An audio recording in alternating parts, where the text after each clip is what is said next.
Mais um ataque à caixa eletrônico foi registrado nesta madrugada. Bandidos explodiram um terminal em Americana.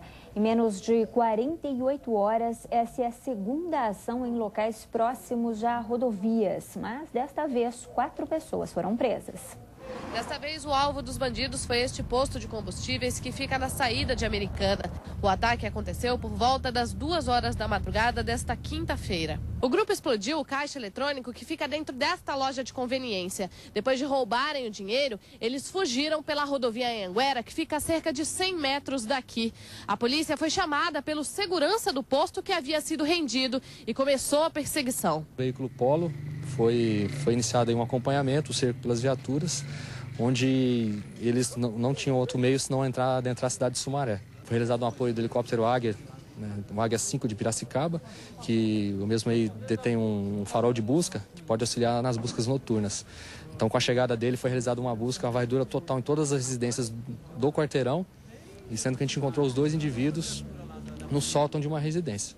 Rodrigo Fávero e o comparsa foram presos. Com eles, a polícia apreendeu o carro preto que eles usaram na fuga, 6 celulares, 3 toucas, um detonador de explosivos, revólveres 38 e 3 pistolas. No Vale das Nogueiras, em Americana, os policiais ainda prenderam Shirley Batista de Araújo. Ela estava na casa de uma amiga que também foi detida. No local foram encontradas cocaína, maconha e uma balança de precisão. De acordo com os policiais, as 2 mulheres estavam com R$ 2.200 manchados com a tinta rosa que o caixa eletrônico solta quando é arrombado e garrafas cheias do líquido usado para limpar as notas. Formalmente aí nos disseram que teriam cometido também o crime de 10 dias atrás pela Avenida Campos Sales, lá em Americana, onde foi explodido um caixa eletrônico também.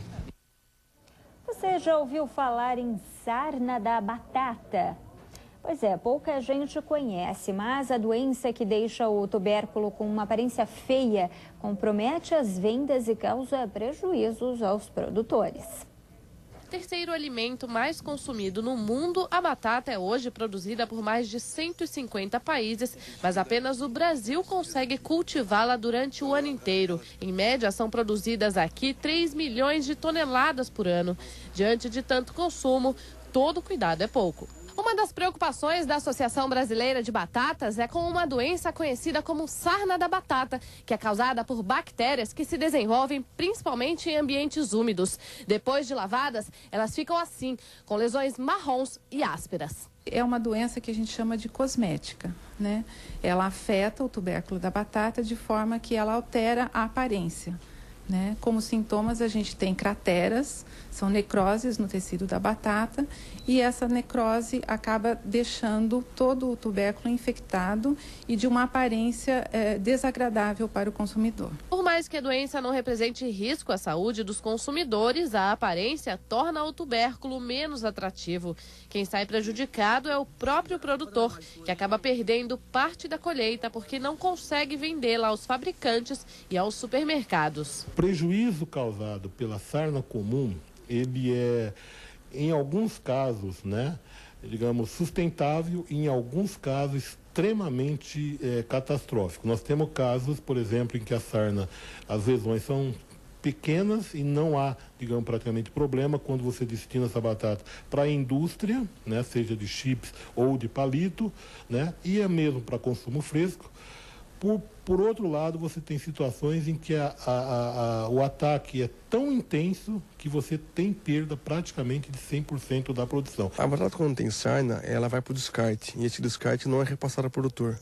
E é claro que com isso nós temos prejuízo e grande, chega até a mais de 70% de prejuízo, dependendo da plantação. Diante da praga, que tem sido um fator limitante no cultivo da batata no Brasil, pesquisadores do Instituto Biológico procuram desde 2006 identificar as causas da sarna. Diferentemente do que se sabia antes, quando se pensava que apenas uma espécie da bactéria Streptomyces era responsável pela contaminação da cultura, o estudo concluiu que a doença é causada por várias espécies desta mesma bactéria. Já identificamos, além da SCAB, mais 4 espécies que não estavam descritas no país.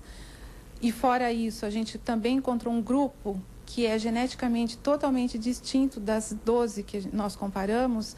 E existe a possibilidade de a gente ainda ter espécies diferentes, né, possíveis novas espécies ocorrendo no Brasil. De acordo com os pesquisadores, as batatas podem estar contaminadas já nos tubérculos semente, que são geralmente importados.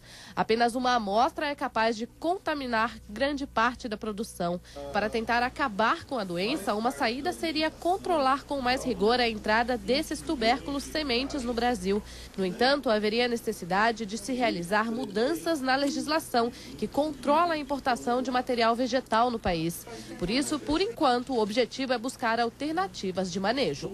A gente vai tentar buscar tubérculos sementes não infectados para ir para o campo, tentar, depois desse estudo de variedades, utilizar variedades que a gente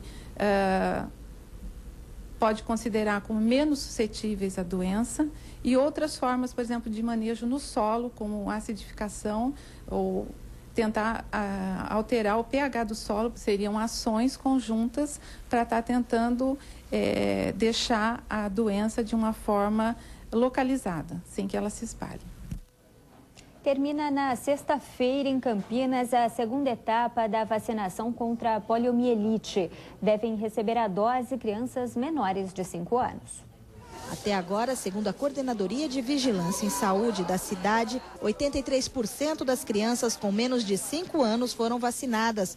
A meta é atingir 95%. No Brasil, o último registro da doença foi na Paraíba, em 1989. A poliomielite é uma doença infecciosa grave. Na maioria das vezes, ela não causa morte, mas a criança adquire sérias lesões que afetam o sistema nervoso, provocando paralisia, principalmente nos membros inferiores. Ela é causada e transmitida por um vírus e a contaminação é via oral.